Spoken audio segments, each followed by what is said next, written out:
Hello नमस्कार, welcome to Kargil news India में आस्था शर्मा। तो आइए आज की बड़ी खबरों पे नजर डालते हैं।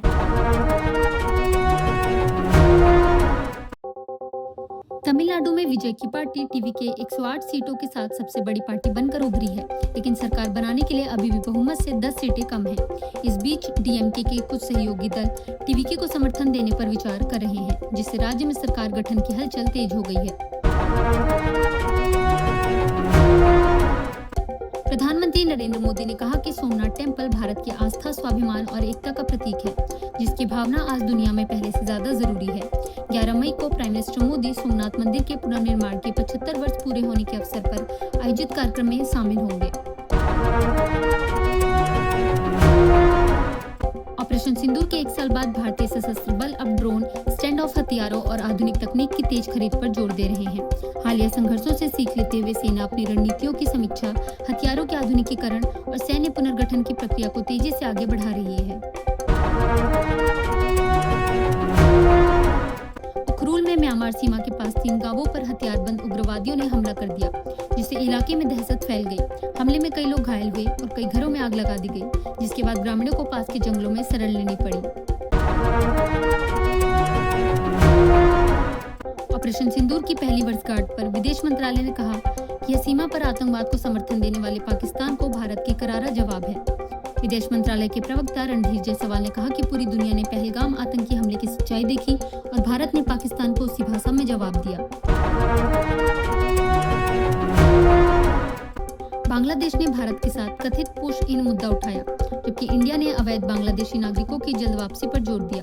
तिस्ता जल बंटवारे पर भारत ने कहा कि दोनों देशों के बीच 54 साझा नदियों से जुड़े मुद्दों पर नियमित द्विपक्षीय वार्ता तंत्र के जरिए चर्चा जारी है। इंडियन नेशनल कांग्रेस के डीएमके छोड़कर टीवीके के साथ जाने की चर्चा पर इंडिया गठबंधन में मतभेद बढ़ गए हैं। कुछ दल इसे बीजेपी को रोकने की रणनीति बता रहे हैं, जबकि कई नेता इसे शॉर्ट साइटेड और गठबंधन के लिए नुकसानदायक मान रहे हैं। दिलीप घोष ने कहा, सबका साथ सबका विकास के बाद अब सबका हिसाब होगा, और बंगाल में भ्रष्टाचार व घुसपैठ के खिलाफ सख्त कार्रवाई का संकेत दिया। नवनिर्वाचित खड़गपुर सदर विधायक ने कहा कि वेस्ट बंगाल को बेहतर प्रशासन की जरूरत है और भ्रष्टाचार मिटाने के लिए जेसीबी चलानी पड़ेगी। यूएस में डॉक्टरों को इमिग्रेशन आवेदन प्रतिबंधों से कुछ राहत मिली है, जिससे विदेशी चिकित्सकों के वीजा नवीनीकरण में मदद मिल सकती है। हालांकि शोधकर्ताओं और अन्य आवेदकों को अब भी लंबी देरी और अनिश्चितता का सामना करना पड़ रहा है। कश पटेल की कस्टमाइज्ड विस्की बोतलों को लेकर विवाद खड़ा हो गया है, जिस पर एफबीआई ने सफाई देते हुए आरोपों का बचाव किया है। एक रिपोर्ट में दावा किया गया कि पटेल और उनकी टीम फरवरी में मिलान ओलंपिक दौरे समेत जस्टिस डिपार्टमेंट के विमान में विस्की लेकर गए थे।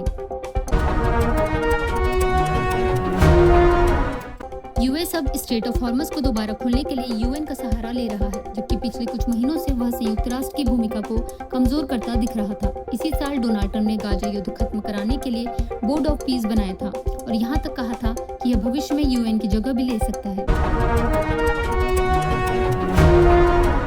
तमिलनाडु में शपथ ग्रहण में देरी के बीच कुछ थिएटरों द्वारा विजय को ऑनरेबल सीएम विजय कहकर बधाई देने पर नया विवाद खड़ा हो गया है। रिपोर्ट के मुताबिक यह वीडियो फैन मेड नहीं था और कथित तौर पर फिल्म जननायकन प्रोडक्शन से जुड़े लोगों द्वारा साझा किया गया था। कमल हसन, खुशबू सुंदर और विशाल ने राजभवन विवाद के बीच विजय के जल्द शपथ ग्रहण की मांग का समर्थन किया है। तमिलनाडु की फिल्म इंडस्ट्री खुलकर विजय के समर्थन में उतर आई है, जिससे राजनीतिक माहौल और गर्मा गया है। डीएमके ने एआईएडीएमके से कहा कि अगर वह बीजेपी से नाता तोड़े तो साथ आने पर विचार हो सकता है। तमिलनाडु में चर्चा तेज है कि डीएमके और एआईएडीएमके 50 साल बाद एकजुट होकर विजय को सत्ता से दूर रखने के लिए सरकार बना सकते हैं। शुवेंदु अधिकारी पश्चिम बंगाल के अगले मुख्यमंत्री पद के सबसे बड़े दावेदार माने जा रहे हैं। सूत्रों के मुताबिक 2 उप मुख्यमंत्री बनाए जा सकते हैं, जिनमें एक महिला नेता और दूसरा उत्तर बंगाल या आदिवासी समुदाय से हो सकता है। विजय की पार्टी टीवीके 108 सीटें जीतकर सबसे बड़ी पार्टी बनी, लेकिन बहुमत से 10 सीटें पीछे रह गई। इसी बीच डीएमके और एआईएडीएमके के ऐतिहासिक गठबंधन की चर्चा तेज है, ताकि विजय को सत्ता से दूर रखा जा सके। प्राइम मिनिस्टर नरेंद्र मोदी ने सोमनाथ टेम्पल के पुनर्निर्माण के 75 वर्ष पूरे होने पर इसे विनाश से पुनर्जागरण की यात्रा बताया। प्राइम मिनिस्टर मोदी ने कहा कि सोमनाथ मंदिर भारत के सभ्यतागत शक्ति, एकता और सांस्कृतिक आत्मविश्वास का प्रतीक है। इंडियन नेशनल कांग्रेस के एक नेता ने विजय बहुमत विवाद को लेकर राज्यपाल पर कठपुतली की तरह काम करने का आरोप लगाया है। विजय की टीवीके ने अपने पहले ही चुनाव में 108 सीटें जीतकर तमिलनाडु की सबसे बड़ी पार्टी के रूप में उभरकर सबको चौंका दिया। चंद्रनाथ रथ की मां ने बेटे की हत्या के लिए ऑल इंडिया तृणमूल कांग्रेस पर गुंडागर्दी का आरोप लगाया है। उन्होंने आरोपियों के लिए फांसी नहीं बल्कि उम्र कैद की सजा की मांग करते हुए न्याय की अपील की। अमित शाह पश्चिम बंगाल में कल होने वाले शपथ ग्रहण समारोह की तैयारियों के बीच कोलकाता पहुंच गए हैं। समारोह में नरेंद्र मोदी, अमित शाह और बीजेपी अध्यक्ष नितिन नवीन समेत कई केंद्रीय नेताओं के शामिल होने की संभावना है। ममता बनर्जी विधानसभा चुनाव में गड़बड़ी के आरोपों पर अब भी अड़ी हुई है, जबकि बंगाल विधानसभा भंग कर दी गई है। अब माना जा रहा है कि पश्चिम बंगाल का राजनीतिक विवाद अदालत तक पहुंच सकता है और कानूनी लड़ाई और तेज हो सकती है। डीएमके ने एआईएडीएमके से कहा कि किसी भी सांप्रदायिक पार्टी के साथ गठबंधन स्वीकार नहीं होगा और उसे बीजेपी से दूरी बनानी होगी। बीएल संतोष ने तमिलनाडु में सरकार गठन को लेकर कांग्रेस पर निशाना साधते हुए कहा कि टीवीके के समर्थन का फैसला पार्टी के लिए शर्मिंदगी बन सकता है। उन्होंने आरोप लगाया कि इंडियन नेशनल कांग्रेस ने डीएमके का साथ छोड़कर टीवीके का समर्थन किया, जिसका उसे राजनीतिक नुकसान उठाना पड़ सकता है।